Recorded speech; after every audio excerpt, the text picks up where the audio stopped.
Basically, I teach in that law that one person cannot achieve greatness by themselves. These people principles will do two things for you. Now, there's a lot of people think attitude is everything, and it's not.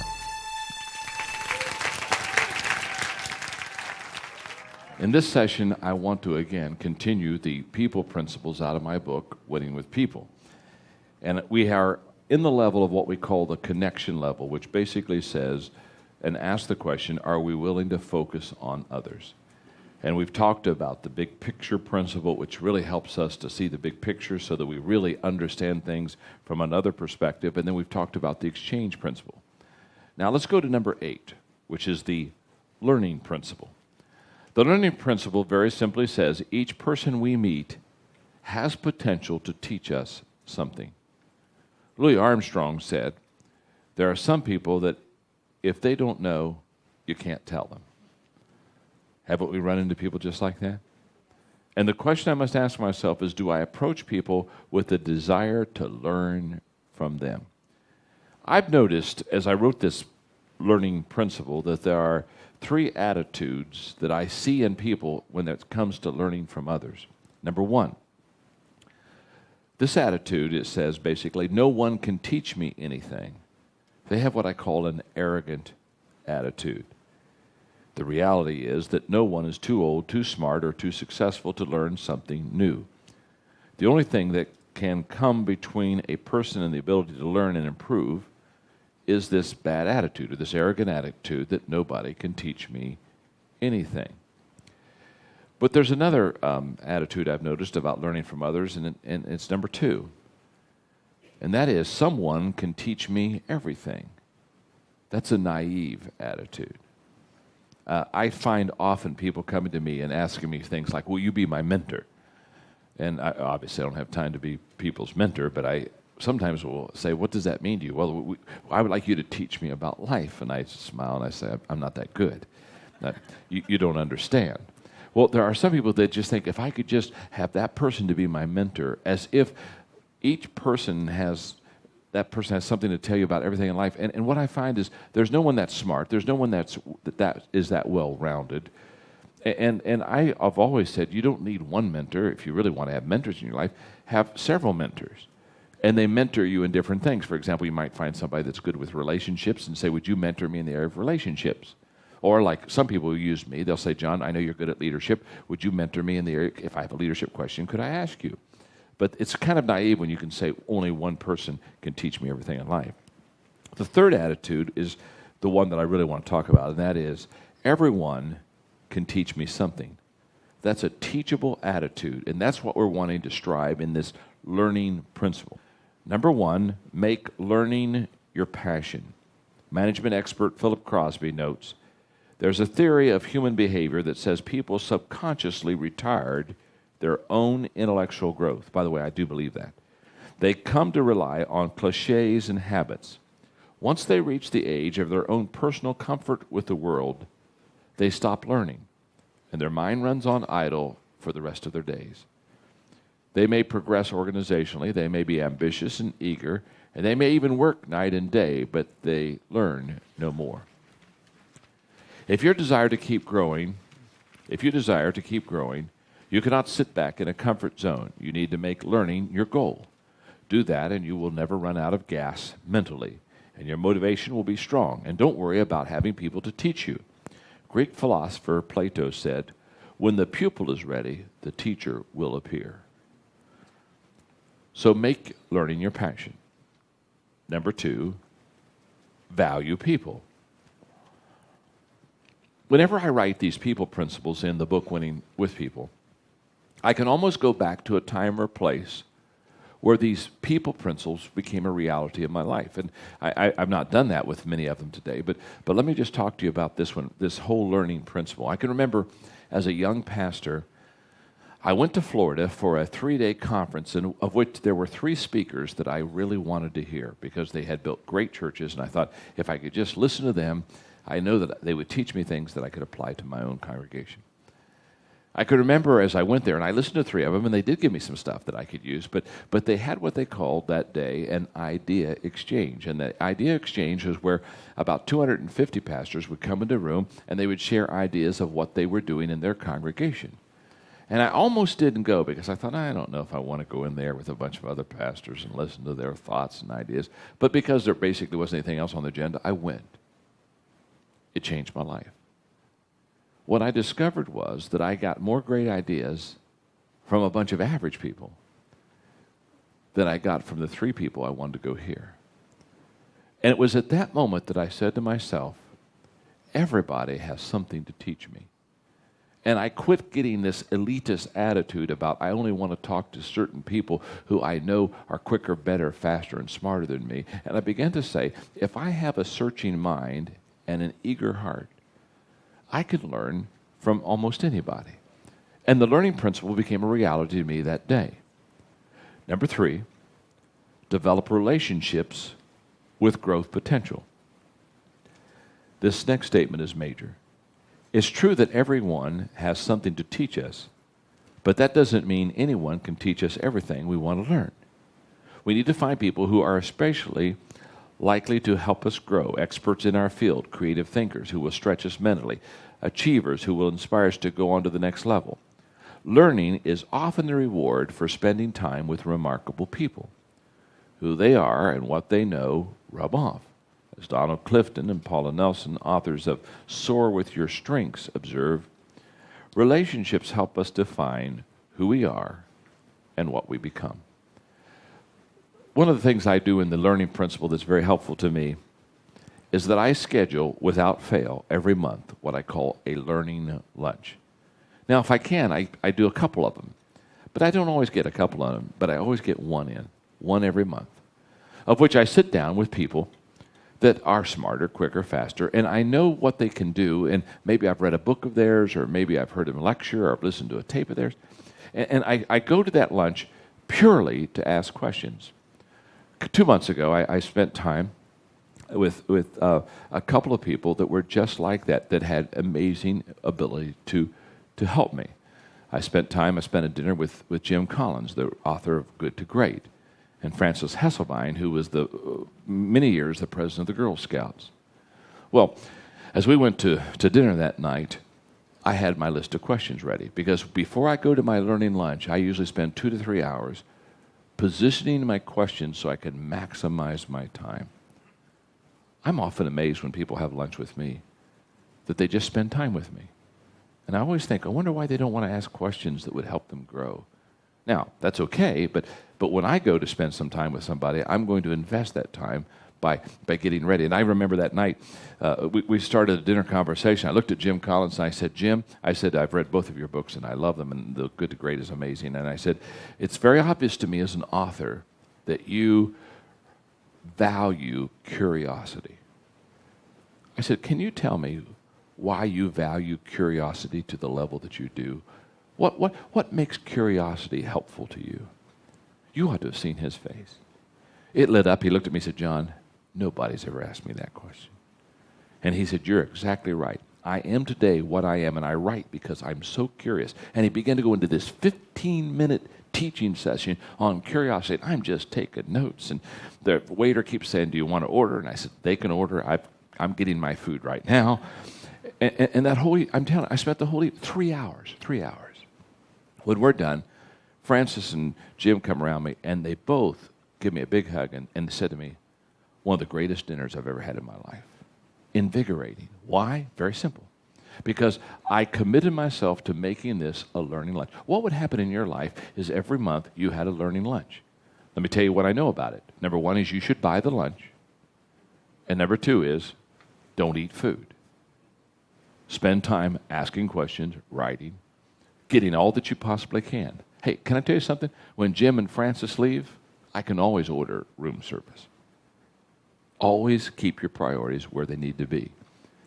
And develop relationships with people that have growth potential for you. Number 4, identify people's uniqueness and strengths. Ralph Waldo Emerson remarked, I've never met a man who was not my superior in some particular. People grow best in their areas of their strength and can learn the most from another person's area of strength. Number 5, ask questions. In fact, your ability to ask questions really makes the learning principle truly live. When I was a kid in college, one of my jobs I had as I was working my way through school was I worked in a locker plant, and I would go out back and get people's meats out of lockers and put it in their cars. And I didn't know anything about anything in a locker plant. I was just a kid in college. And so I started, the guy that was the owner was willing to teach me a lot, so I started asking a lot of questions. I wanted to know how you cure hams, and I'm just asking all these questions, and he's showing me. And one day, Pensy, who was the guy who all he did was slaughter the animals. That was his job. He'd slaughter the animals. He pulled me aside and said, "John, you ask way too many questions." I said, "What do you mean?" He said, "I watch you." He said, "You keep asking these questions, you're going to have to do more work around here." He said, "You got to be like me. All I know is one thing, I do it, and I go home early every day." And I remember looking at him and realizing that day there are 2 philosophies in life. One is saying, just know what you know and be happy and die. And the other one says, no, know what you could know, learn what you could learn, and grow in this life and be all that you possibly can be. Writer Goethe wrote this: one ought every day at least to hear a little song, read a good poem, see a fine picture, and if it were possible, to speak a few reasonable words. I would add that one ought to also ask questions, to learn something new each day. The person who asks the right questions learns the most. Learning begins with listening, but it doesn't end there. Theology professor Hans Kung asserted, understanding someone properly involves learning from him, and learning from someone properly involves changing oneself. Change is always the goal of learning. You cannot have growth without change. The learning principle. Number 9. The 9th people principle is the charisma principle. People are interested in the person who is interested in them. In high school, I took a Dale Carnegie course, and this statement, as about a 16-year-old, impacted my life. Carnegie said you can make more friends in 2 months by becoming interested in other people than you can in 2 years by trying to get other people interested in you. The question I must ask myself is, do I usually focus on others and their interest, or on my own? Dan Ryland, who I've had the privilege of mentoring now for many years and has been a friend, came to me one day and said, "John, I've discovered what charisma is." I said, "What's charisma?" He said, "It's not a personality. We think that people are born with charisma, but he said it's not a personality. It's a mindset."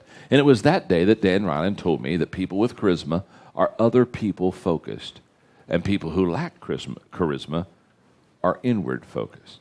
So if I go to a party with you and I talk to you for 10 or 15 minutes and I ask you questions about your family, your job, what you do, what your hobbies are, what you like, if I keep on your interest, when I'm done in 10 and 15 minutes, I walk away and you say, "What a great guy." Well, of course I am. I talked about you. But if I try to get you interested in me, or if I'm inward to self, then I'm going to lack that charisma because it's not going to be where your interests are.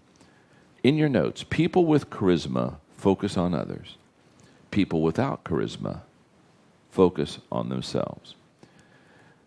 And I, in this people principle, just borrowed from Dale Carnegie because I truly, winning with people, I tried to make kind of a second coming Dale Carnegie How to Win Friends and Influence People book because I was so impacted upon it as a kid.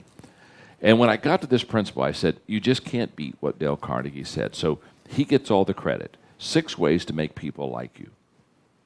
Carnegie's teaching in the class of How to Win Friends and Influence People made a profound impression on me as a teenager. They had such impact that I've worked to pattern my people skills so much of what he taught. Here are the 6 things Carnegie suggested along with my explanations. Number 1, become genuinely interested in other people. And I think the key there is being genuinely interested in other people. People do not care how much you know until they know how much you care. Number 2, smile. Now, this is such a little thing, but I observe so many people just don't do it. Just smile. And when I talk about smiling, people come to me and they say, well, yeah, of course you would say that, John. You just smile all the time. You know, you were born that way. I wasn't born that way. I was born like you. I came out of mama's womb. Doctor smacked me on the bottom. By the way, no wonder we're negative. The first person that we meet hits us. I mean, think about it. Kind of starts you off bad, doesn't it? Huh? I was in the 3rd grade one day, and I looked in the mirror, and when I looked in the mirror, I can remember this. I just said, John, you are not a handsome dude. Now, what are we going to do with a face like this? And then I smiled. And as soon as I smiled, I said, oh, hey, that helps. Now, it didn't heal me, but it helped me. And I'm just amazed. I'm just amazed. It's like the mother who was kind of grumpy. She was Christmas shopping, had been shopping all day, and she was tired, and her feet were tired, and she was with her daughter, and they were going into one last store, and she was kind of complaining about going to the last store, and as they were coming out of that store, their day was over. The mother looked at her daughter and said, did you see the look that salesperson gave me when I went into the store? And the daughter said, Mom, she said, that salesperson didn't give you that look. You had it yourself. It's amazing to me what a smile will do. And especially if you're in the people business, like you're in the people business. I'm in the people business. I just look at some people and they just have an unpleasant look. I mean, they don't even say anything. You look across the room and you just see them and say, I don't ever need to meet that person. You know what I'm saying? I just want to say, hi, my name is John. I'm your friend. And you don't look good. Yeah. Look at the person you're sitting beside right now. How are they doing? Are they smiling all right, huh? Oh, you're looking a lot better now, aren't you, huh? Okay. Number three. Remember that a person's name is to him or her the sweetest and most important sound. These are just simple principles. Remember a person's name. Number 4, be a good listener. Encourage others to talk about themselves. George Eliot advised, try to care about something in the vast world besides the gratification of small selfish desires. Try to care for what is best in thought and action, something that is good apart from the accidents of your own lot. Look on other lives besides your own and see what their troubles are and how they are born. Number 5, talk in terms of the other person's interest. The golden rule says treat others the way you want to be treated. The platinum rule says treat others the way they want to be treated. Start with the golden, and when you do it well, then go up to the platinum. Number 6, make the other person feel important and do it sincerely. There's a book that I would recommend that you read. It's a book written by Marcus Buckingham. It's called Now Discover Your Strengths. It's a major book that helps you get into what I call your strength zone, because we all have things we do well. We all have things that we don't do well. Well, I took the test. When you read the book, they give you a number which you can go on the computer, and they individualize a test for you that will help you discover your strengths. When I received back my top 5 strengths, one of them is what they call the WOO, W-O-O, the WOO factor. Now that stands for winning over others. Now what it basically said was that one of my strengths is I have the ability to win over others and be able to connect with them. When I did that test, Linda Eggers, my assistant, was with me, and she was basically doing the computer thing, and I was answering the questions. And when it was over, I said, and it was one of my top 5. Linda looked at me and said, well, obviously, John, that would be one of your top 5 because that's one of your strengths. And I looked at her, and I surprised her because she didn't know me when I was younger in my life. And I said, Linda, that hasn't always been one of my strengths. She said, what did you mean? I said, when I started off in the ministry, I had one desire, and that is to make people to become impressed with me. And I said, I'm ashamed as I look back at my early years because I wanted to be intellectual with them. In fact, this will just crack you up. I did all kind of stupid things. One of the things I did is I wore glasses. I wore glasses, not because I needed them, I wore glasses because I wanted people to think that I was intellectual. And one farm lady one day came to me and said, "You touched your glasses 27 times while you spoke today." And I went home and I thought, that's one of the stupidest things I've done. And I threw the glasses away. Now, what was I trying to do? I was trying to get people to become impressed with me. And one of the happiest days of my life is when I decided that I was going to forget myself. Just get over yourself. And let me put it this way, don't take yourself so seriously. Nobody else is. Huh? Just relax. Be comfortable in your own skin. And when I look at this wonderful principle of how to win people to you and win friends, the charisma principle, those 6 things that Dale Carnegie said are just very true in your life, and they're very true in my life. People principle number 10. People principle number 10 is the number 10 principle. Believing the best in people usually brings the best out of people. I'm now talking about putting a 10 on people's heads. Mark Twain said, "Keep away from people who try to belittle your ambition." Small people always do that, but the really great ones make you feel that you too can become great. The question I must ask myself is, do I believe the best of others? In other words, do I put a 10 on their heads? That's where the number 10 principle comes from. Do I look at people, do I treat people like they're a 10? You see, there are 5 things I know about people.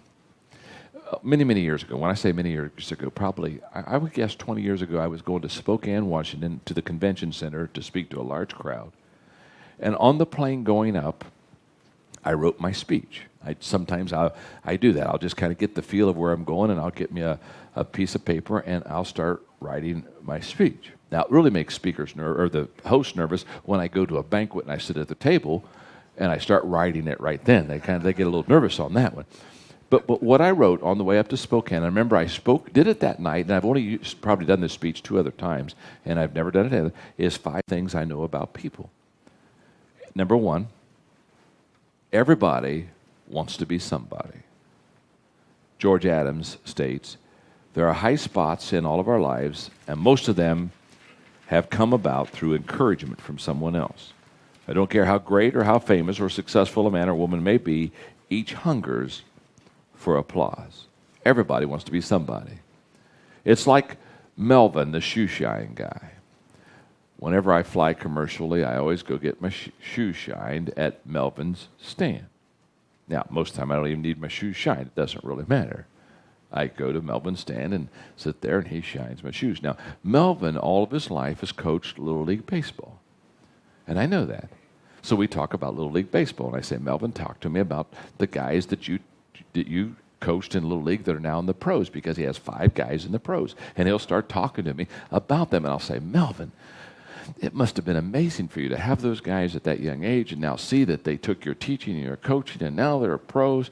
And then I always close with the same line because he loves it. I say, "Melvin, when I was in Little League, I wish you would have been my coach. I would have been a much better player." Give him a big tip. Go to your plane.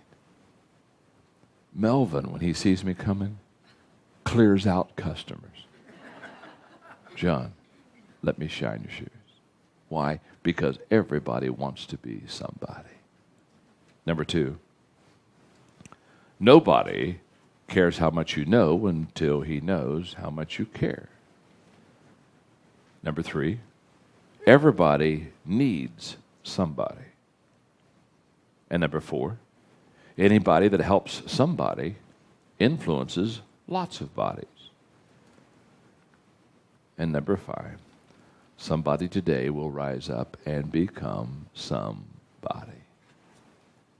Now, if you have a hard time believing in people, think about this. Number 1, our disappointments in a few people should not stop us from believing in people. I had to rise above this because the first staff member I ever hired was a great disappointment. I poured my life into him, gave him my best shot. It didn't turn out good. Every one of you in this auditorium today know exactly what I'm talking about. Isn't that right? How many of you have ever given your best to somebody And it just didn't turn out good. Huh? And you know what happens? We recoil, don't we? We say, oh, my goodness, that was a waste of time. I'm never going to do that again. My goodness, I wish I would have never spent that kind of time. And we go through all that stuff. And what I discovered was that it was beginning to color my attitude. It was beginning to do things to me that it shouldn't do to me. And I had to back up and I had to come to grips with the fact that there are some people that will disappoint you. That's what I discovered when you don't let people close to you. The good news, they can't hurt you.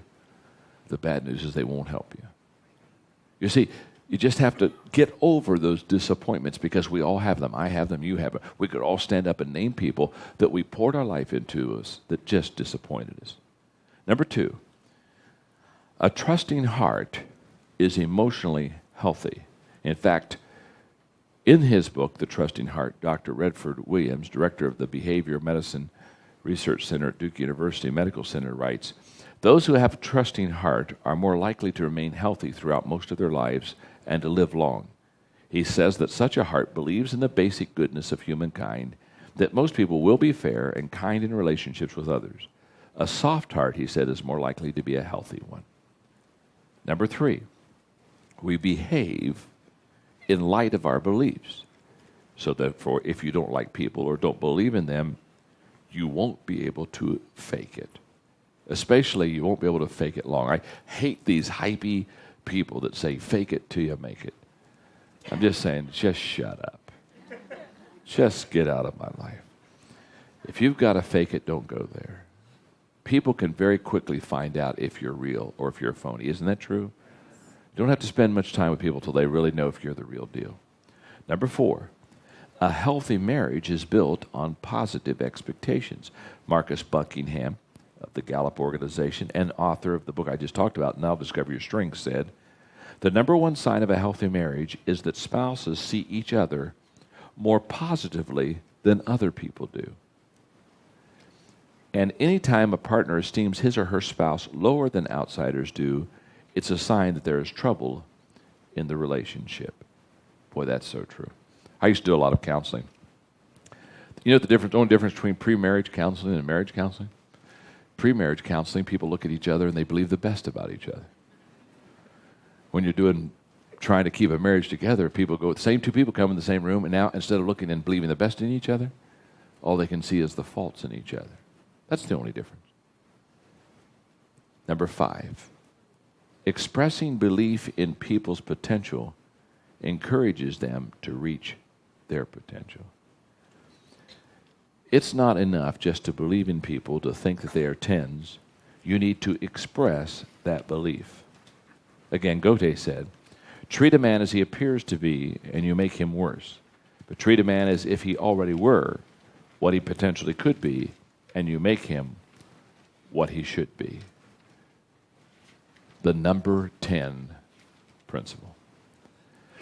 Now, of all the people principles I'm going to talk about in this training series, the next one is the one that, to be honest with you, I could spend a day just talking about this people principle, because this is the one that gives people the most difficulty.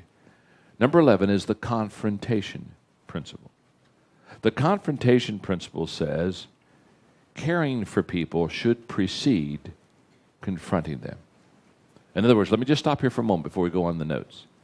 Never confront a person that you don't care about. If you don't care about them, let them go. Because in confronting a person that you do not care about, you will always treat them wrongly. Conflict is like cancer. Early detection increases the possibility of a healthy outcome.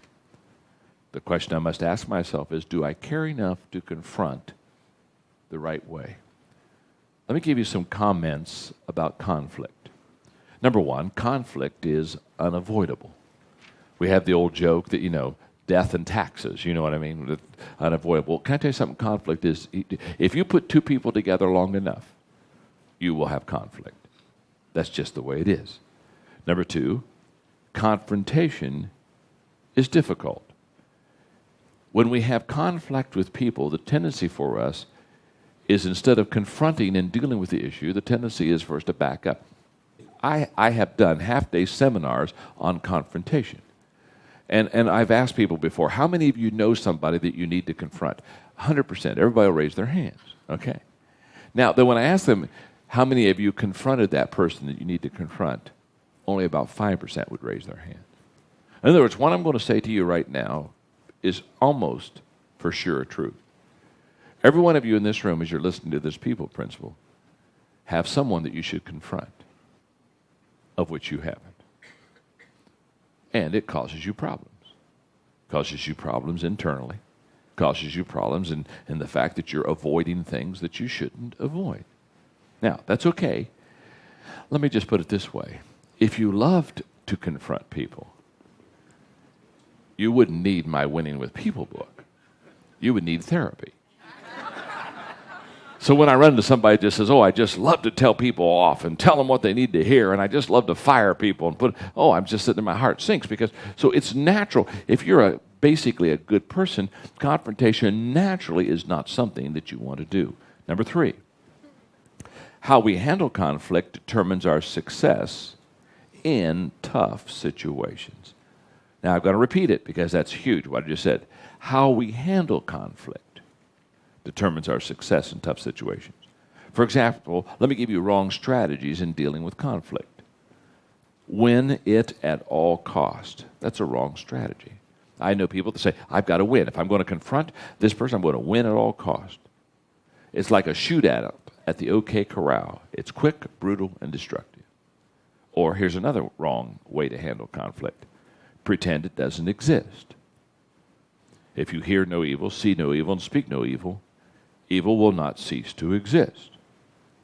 But some people, they kind of hide put their head in the sand. Another wrong way to handle conflict is to whine about it. Winners aren't whiners, and whiners aren't winners. Playing the victim doesn't cure conflict. It just irritates everybody. It does me. Or here's another wrong way in dealing with conflict: keeping score. People who keep a record of wrongs can never start over fresh, and nobody can ever get even. Quit keeping score, or sometimes pull rank. That's a wrong strategy. Using position never really resolves conflict. It merely postpones it. Or finally, one more wrong strategy: white flag it. In other words, surrender. Quitting is a permanent solution to a temporary problem. And yet I know a lot of people, they just give up and they surrender. So let me give you a roadmap for healthy confrontation. Again, I'm taking a little bit longer on this people principle because this is one that people have to really deal with. Conflict resolution isn't complicated. Intellectually, it's simple. But emotionally, it can be difficult. It requires honesty, humility, and dedication to the relationship. Let me stop there for a moment. Intellectually, it's simple. Emotionally, it's difficult. Let me explain to you how I mean that. If somebody comes to you and says, I'm having a problem with this person, and they tell you the problem, isn't it easy for you to tell them what to do? You just sit there and say, well, it's obvious to me. You've got to sit down with him. Here's the 3 things I would say to him. And you walk away saying, I wonder why they don't do that. It's because you're not emotionally involved with the person. It's entirely different when you're emotionally involved with somebody. Intellectually simple, emotionally difficult. Here's a 6-step plan to help you tackle the task of confrontation. Number 1, confront a person only if you care for that person. In rare instances, people must confront someone they don't care about, such as in legal trials or when abuse has occurred. But these are not typical relationship conflicts. In nearly all relational situations, it is most productive to go into a confrontation keeping the other person's interest in mind. Number 2, meet together as soon as possible. Whenever conflict arises, we are tempted to avoid it, procrastinate in dealing with it, or ask someone else to resolve it for us. But the truth is that any time you let conflict go for whatever reason, it only gets worse. If people are put in a position to start speculating about another person's motives or to figure out what might have really happened, they often think the worst. Putting off confrontation only causes the situation to fester. Consultant Fred Smith, who was one of my mentors in the area of leadership, spoke of his experience. Whenever I am tempted, this is major here, whenever I'm tempted not to act in a difficult personnel situation, I ask myself, am I holding back for my personal comfort or for the good of the organization? That's a great question. Am I not confronting because it makes me more personally comfortable not to confront, or am I doing this not confronting because it's best for what the organization is? Number 3, first seek understanding, not necessarily agreement. A significant hindrance to positive conflict resolution is having too many preconceived notions going into a confrontation. There's a saying that the person who gives an opinion before he understands is human, but the person who gives a judgment before he understands is a fool. President Abraham Lincoln was well known for his tremendous people skills. He remarked, "When I'm getting ready to reason with a man, I spend 1/3 of my time thinking about myself and what I'm going to say, and 2/3 thinking about him and what he is going to say." That's a good rule of thumb. You cannot reach understanding if your focus is on yourself, or as Charles Kettering said, there's a great difference between knowing and understanding. You can know a lot about something and not really understand it. Number 4, outline the issue. When it's your turn to speak and make yourself understood, it's important that you take a positive approach, and here's what I suggest. Describe your perceptions. In the beginning, stay away from conclusions and or statements about the other person's motives. Just tell them what you think you see and describe the problem you think it's causing. Now, let me just stop here for a moment, because I've done this. I've confronted thousands of times because in my leadership roles, I've just had to do it. It's never been easy, but since I knew I was going to have to do it, I decided I better learn how to do it right. So when I'm sitting down with a person and I confront, the first thing I do is I don't say, here's what you're doing.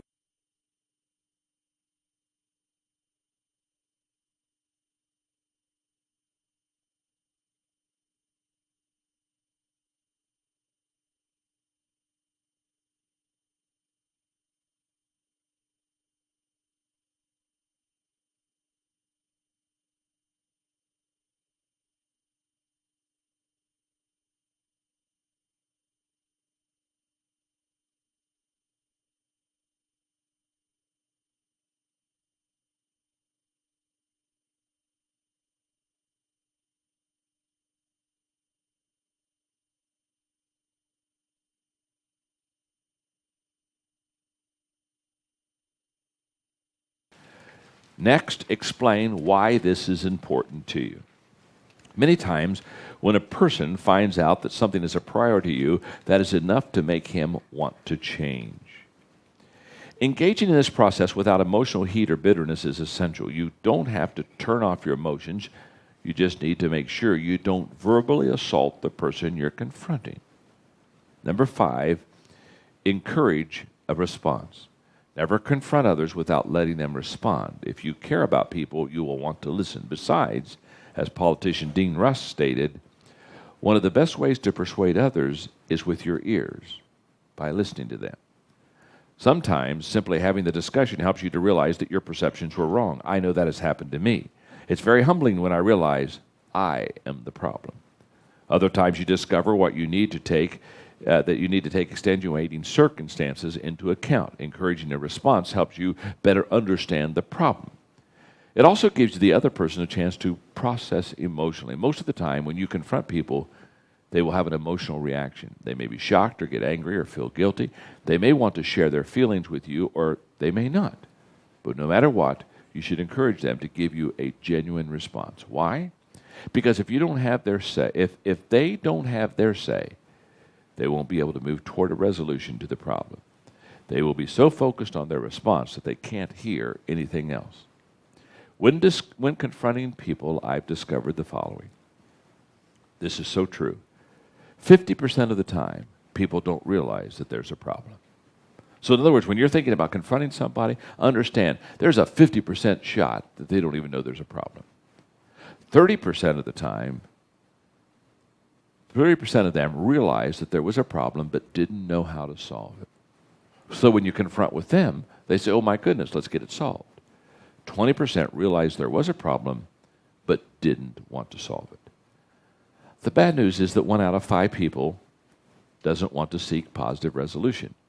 The good news is that 80% of the time there is great potential to solve the conflict. So let's review the connection people principles. The big picture. The entire population of the world, with one minor exception, is composed of others. The exchange principle. Instead of putting others in their place, we must put ourselves in their place.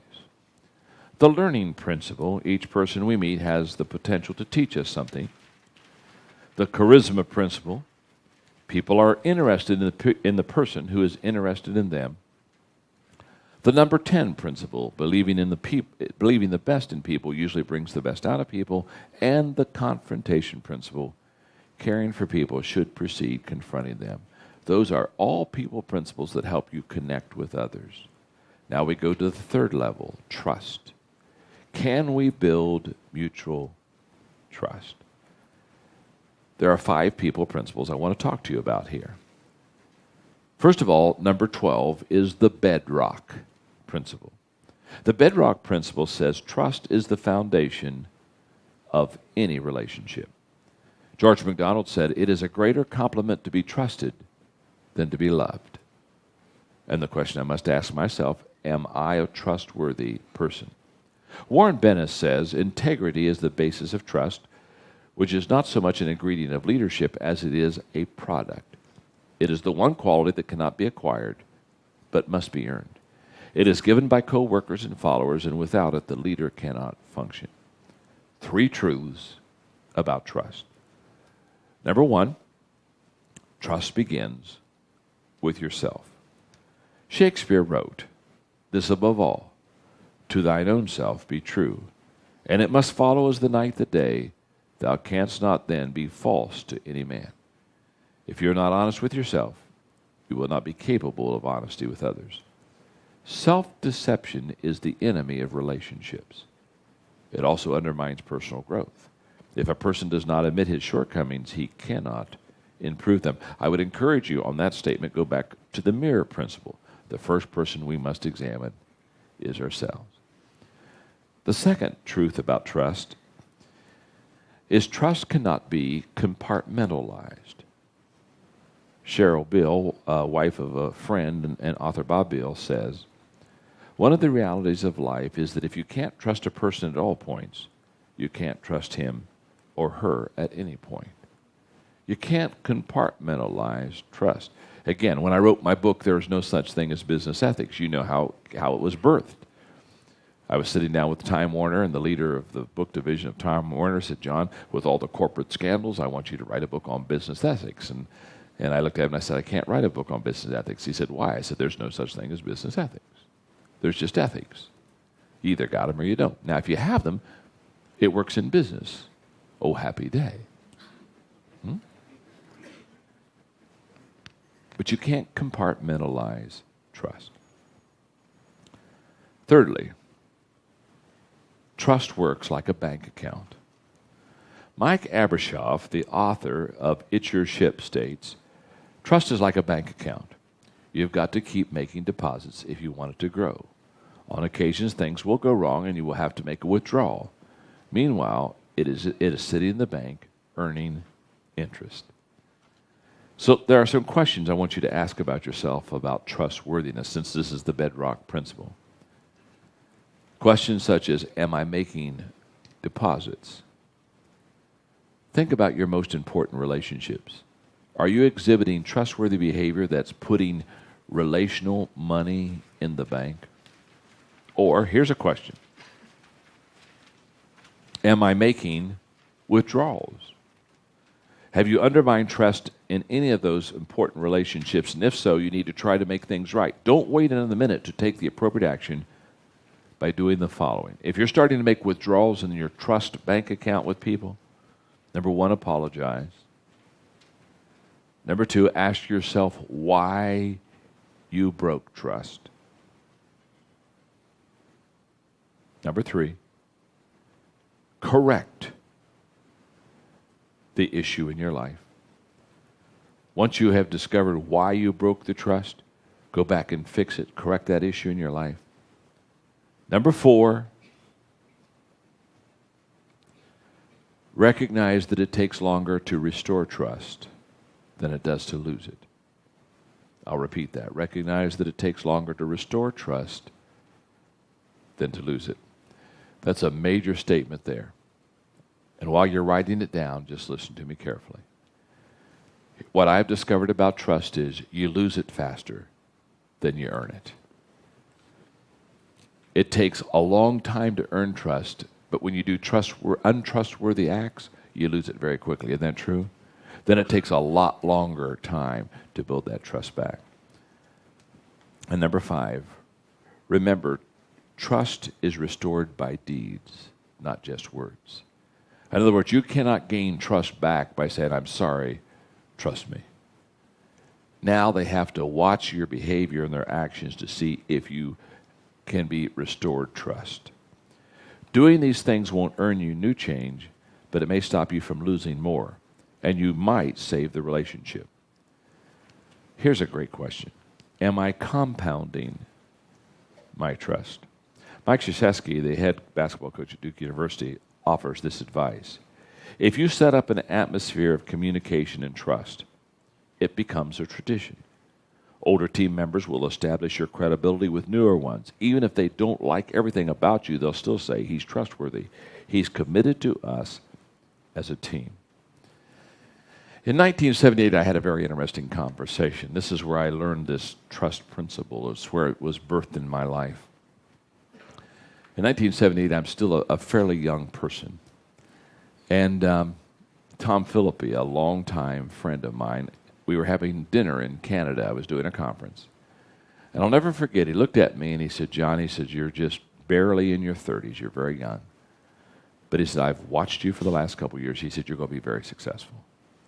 He said that you're a communicator. You're going to be successful. And then he said to me, because he's been a very, very successful businessman, he said, now what you're going to discover is this. The more successful you become, the more people want to get around you. And the more you're going to ask the question, can I trust them? You're going to become highly vulnerable to people who have other agendas for your life. Now, I'm 31 years old. And I'm looking at him and I'm thinking, oh my goodness, he's just cynical. Because I said, I just trust people. I trust everyone. But then the next words that he said to me, I've literally had as an anchor in my life for, my goodness, many, many years. He looked at me and he said, look into my eyes, John. I want to tell you something. I will be a trustworthy friend of yours. No matter what happens, you can trust me. And when you're not sure about others, you can be sure about me. Oh my goodness.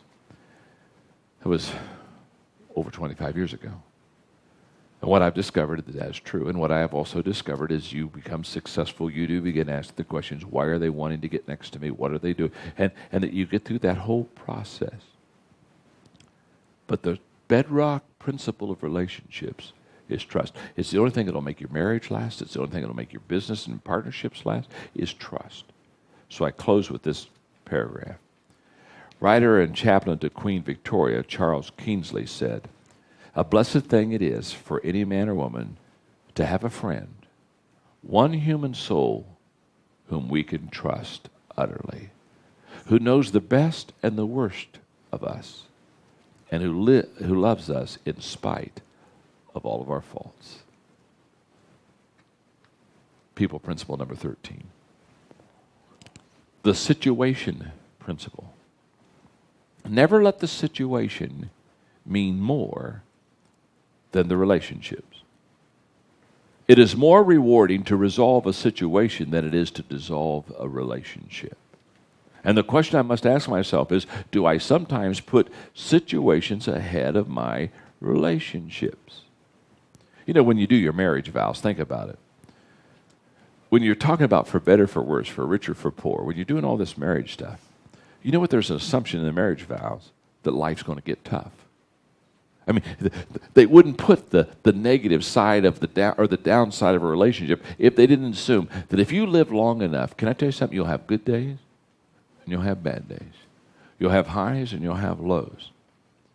And what I have discovered is this. Situations can occur in relationships that, if not handled correctly, will cause the separation. Take a moment in your notes. Take a moment to think about your relationships. Now look at the following list and determine which words best describe them. Volatile or steady, deceitful or open, selfish or mature, draining or refreshing, insecure or secure, manipulating or accepting, conditional or unconditional, breaking or bonding. The column on the left describes interaction where the relationship fluctuates with the situation.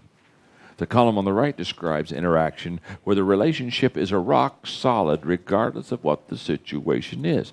Today Matters says successful people make the right decisions early and then manage those decisions daily. To keep your perspective and prevent you from allowing the situation to become more important than the relationship, you can ask yourself several questions, and I suggest you start with these 4. Do I see the big picture or just the bad picture?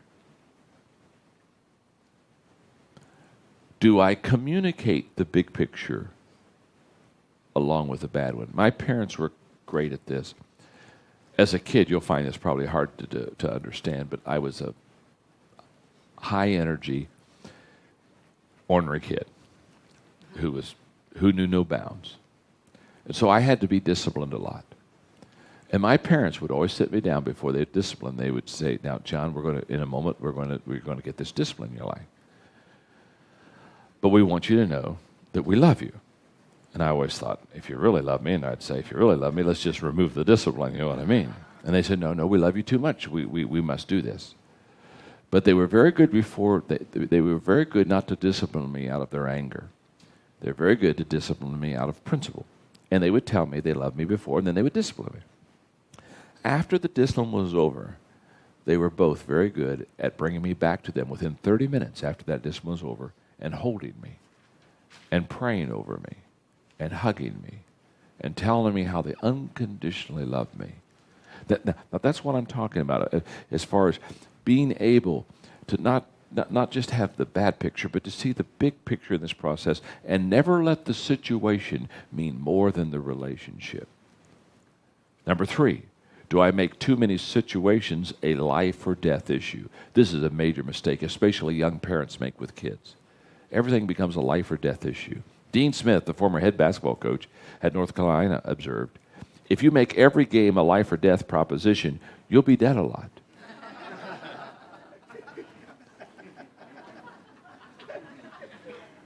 In other words, we need to pick our battles. And I think, you know, one of the differences between parents and grandparents is, I can tell you one of the major differences. Margaret and I look at our grandchildren now, and we look at our parents and their discipline of their children. And one of the major differences is that as grandparents, after you've lived so long, you know what battles to pick. And you see young parents, and they don't know what battles to pick. And they make issues out of things that shouldn't be issues. Huh? Okay. Number 4. Is this a one-time situation or an oft-repeated one? There's a big difference between a situation that occurs once and that one that occurs time and time again. Both affect the relationship and both require commitment. However, a recurring issue will need the commitment from all parties involved to sustain the relationship and ultimately change the situation. Isn't that true? Okay. Number 4, people principle number 4, or 14. People principle number 14, the Bob principle. This is my favorite principle. When Bob has a problem with everyone, Bob is usually the problem. How many of you know Bob? Or Bobby or Bobetta, huh? And the question I must ask myself, am I Bob? Now, how do you know a Bob when you see him? It's very simple. Number 1, Bob is a problem carrier. Okay? He carries problems with him. I remember as a young pastor in board meetings, board members would come and say, you know, there are some complaints about this issue. Another board member said, well, I've heard those complaints. Another one said, oh, and you know, for the first few months as a young pastor, I didn't know how to deal with this. And finally I said, you know, 4 or 5 of you keep bringing these complaints. I said, the only way I know how to deal with these issues is you're going to have to reveal your source so we can go fix them. So we decided as a board that we would reveal the source. I'll never forget the next board meeting. It was life-changing. One board member started to say something. I said, well, who told you that? So they gave a name, and the guy across the board said, oh, my goodness. They're the ones that told me that, too. And the third one said, well, that's who I heard it from. In other words, we found there were 2 or 3 people that were problem carriers. And it sounded like there were a lot of problems. There weren't a lot of problems. There were just a few Bobs.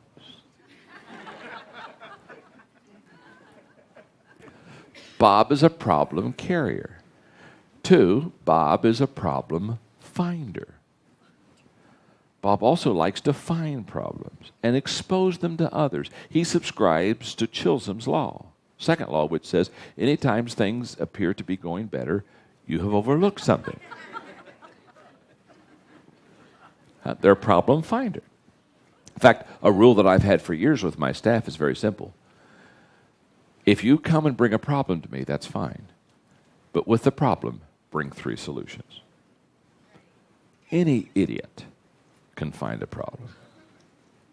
You don't even have to have an IQ to figure what are the problems. Oh, there's a problem. It takes somebody that's a leader to give you solutions. And I'm into solutions, not problems. So when you have a problem, no problem. Or if you find a problem, no problem. Bring it with me. But when you come, bring 3 solutions. So Bob is a problem carrier. Bob is a problem finder. 3, Bob is a problem creator. Oh, yeah. If they can't find a problem, they'll create one. It's who they are. It's in their DNA. And finally, Bob is a problem receiver. They carry them, they find them, they create them, and they receive them. In other words, they love to collect problems. I can remember when I was in San Diego, this is a great story. When I arrived at the church, it seemed like that the women just seemed to have a lot of problems. They were just, and so I would for the first 6 months I would bring in groups of 2 or 3 women or 4 or 5 women, and I would talk to them, and there seemed to be issues of gossip, etc. And I'd try to figure it out, and then I'd hear it again, so I'd bring in another group. And after about 6 months, one day it hit me. I bring in all these different groups of ladies, and there's one woman who was in every group. I just found Bobetta. So I brought her in. And I shared with her what I just shared with you. I said, you know, Bobetta, I've watched, and you're with every group. It seems to me that no matter what the problem is, you're in the middle of it. And she said, you're so right, Pastor. It seems like that everybody wants to bring their problems to me. And she was kind of like a super spiritual person that kind of makes you sick. She said, it just bothers me greatly that, you know, that everybody wants to bring their problems to me. And I said, well, Bobetta, I can help you. Oh, she said, I hope you can, Pastor. I hope you can. I said, Bobetta, you're like a garbage dump. See, when the garbage trucks come through the town, people like them to come because they pick up garbage. I like them to come every Tuesday and Thursday to my place because they back up the truck and they take away my garbage. And, you know, I wave to the garbage man, oh, thank you very much, you're taking away my garbage. I said, the garbage trucks don't come to my yard and dump it in my yard. I mean, if they backed up the truck and started to dump their garbage in my yard, I'd be running out in my front yard and I'd be saying, hey, get out of here, clean this stuff up. I don't want that garbage. You see, garbage trucks go through town collecting garbage because there's one place outside of town that wants garbage. And at the end of the day, all the garbage trucks kind of line up and go out to the city, dump. And they come to the garbage dump and they back their stuff up, and the garbage dump says, please give me garbage, give me garbage. Oh, thank you, thank you. I love garbage. I said, Bobetta, you're the dump. You can see why counseling was not my strength. Now, what am I saying about Bobetta? It's very simple. Don't you know people just like that? Garbage dumps. You know what I'm saying? They're either finding it or creating problems, carrying it, or receiving. So what do you do about Bob or Bobby or Bobetta? Number one, when they come and bring garbage to you or negative things to you, respond with a positive comment. Don't let them put a negative comment on you without you responding to a positive comment. Number 2, encourage steps toward resolution.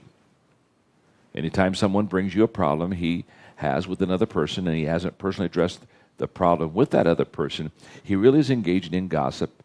And if you listen, you are too. Years ago, I came across a piece of gossip by Dear Abby. It illustrates the destructive power of gossip.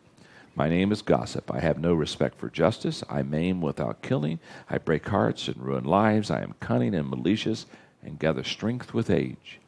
The more I am quoted, the more I am believed. My victims are helpless. They cannot protect themselves against me because I have no name and no face. To track me down is impossible. The harder you try, the more elusive I become. I am nobody's friend. Once I tarnish a reputation, it is never the same. I topple governments and wreck marriages. I ruin careers and cause sleepless nights, heartaches, and indigestions. I make innocent people cry in their pillows. Even my name hisses. I am gossip. Number 3, ask Bob to think before speaking. And take the word think. The letter T, is it true? The letter H, is it helpful? The letter I, is it inspiring? The letter N, is it necessary? And the letter K, is it kind? Think before speaking. Number 4, keep Bob away from others.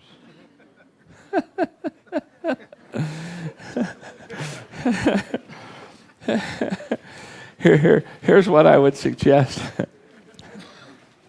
Here's what I would suggest with the Bob principle, and I've said this often. When you find that you can't help Bob, for example, Bobetta, the garbage dump lady, I couldn't help her. She still has the same problems. So what do? You put out a Bob alert. You let everybody know that they're a problem. You understand that? Put out a Bob alert, and it'll work that way. One more people principle. Number 15, the approachability principle. The approachability principle says being at ease with ourselves helps us to be at ease with others. In fact, I love this statement. We can give no greater gift to others than putting them at ease. And the question I must ask myself, would my friends say that I'm easy to approach about difficult issues? People miss many opportunities for connection and the chance to build deeper relationships because they do not make themselves approachable. And notice that I'm purposely using the phrase, make themselves. Approachability has little to do with other people's boldness or timidity. It has everything to do with your conduct, with how you conduct yourself, and what messages you send to others. Years ago, I saw a piece called The Art of Getting Along, which stated, sooner or later, a man, if he is wise, discovers that life is a mixture of good days and bad, victory and defeat, give and take. He learns that it doesn't pay to be too sensitive soul, that he shouldn't let some things go over his head like water off a duck's back. He learns that he loses his temper, usually loses out, and all men have burnt toast for breakfast now and then, and that he shouldn't take the other fellow's grouch too seriously. He learns that carrying a chip on his shoulder is the easiest way to get into trouble, and that the quickest way to become unpopular is to carry tales of gossip about others. That buck passing always turns out to be a boomerang, and it doesn't matter so much who gets the credit so long as the job gets done. He learns that most others are as ambitious as he is, and that they have brains as good or better, that hard work, not cleverness, is the secret to success. He learns that no man ever gets to first base alone, and it is only through cooperative effort that we move on to better things. He realizes, in short, that the art of getting along depends on about 98% on your own behavior toward others. So how do you put people at ease? Think about all the approachable people that you've ever met, and I believe you'll find that they usually exhibit the following 7 characteristics. 1, personal warmth.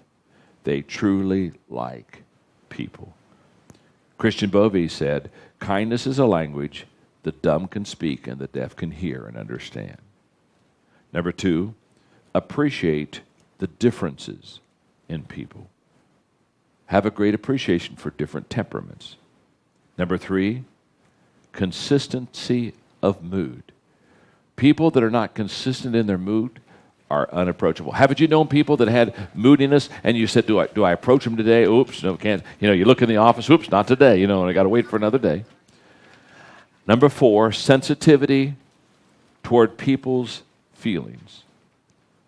Although approachable people are emotionally steady, that doesn't mean they expect others to be that way. They recognize that other people's moods are going to be different from their own. Consequently, they tune into the moods and feelings of others, and they quickly make adjustments to how they relate to others. They are like the captain of a sailboat who tests the wind and adjusts the sails according to the current conditions in order to get where he desires to go. Number 5, understand and expose your humanness. That's a great statement here. Understand and expose your humanness. This next paragraph is major. This is a major mistake a lot of people make in not being approachable. Ed Howe wisely advised, express a mean opinion of yourself occasionally. It will show your friends that you know how to tell the truth. Approachable people are honest about their abilities and shortcomings. They are willing to be told not what they want to hear, but what they need to hear. And they're able to laugh at themselves. They embrace the old Chinese proverb, blessed are they who can laugh at themselves. They shall never cease to be amused. And because they can admit their faults, they don't have a problem allowing other people to have faults of their own. Number 7, the willingness to forgive easily and ask forgiveness. That's so major in approachability. David Augsburger wrote, since nothing we intend is ever faultless, and nothing we attempt ever without error, and nothing we achieve without some measure of finitude and fallibility we call humanness, we are saved by forgiveness. Number 7, authenticity. Security is the foundation for authenticity. Note, approachability is the responsibility of the one in authority. Let me just close this people principle, this authority principle, or approachability principle, with this statement. If you're in a leadership role, it's your responsibility to make yourself approachable. There's always an intimidating factor with the person that's over you. Are you with me? So therefore, don't take yourself seriously. Walk slowly through the crowd. Quickly admit your mistakes. Laugh at yourself. Let people kid you. Don't take yourself too serious. I close with this illustration. That is, a few years ago when I almost died of a heart attack, after I got through my physical problem, because I have a sense of humor, I looked back on that time and I said, what would have happened if I would have died of a heart attack? Now let me just say this. First of all, let's talk about your funeral. The attendance of your funeral will be determined by the weather. Let's start there. Good weather day, a lot of people will come. Okay. So I began to laugh about that. So I'd have a funeral. Then what are they going to do? They're going to take me out and they're going to put me in the ground. Now, what do they do when they finish putting you in the ground? They go to some community center and they have some major potluck food deal. And I began to laugh at myself because I thought, 30 minutes after they put me in the ground, the biggest question on people's mind is, where is the potato salad? And when you begin to realize that in 30 minutes after they bury you, you lose out the potato salad, you begin to laugh at yourself and understand, don't take yourself serious, enjoy other people, quickly admit your mistakes, and learn to be approachable to others. Thank you very much.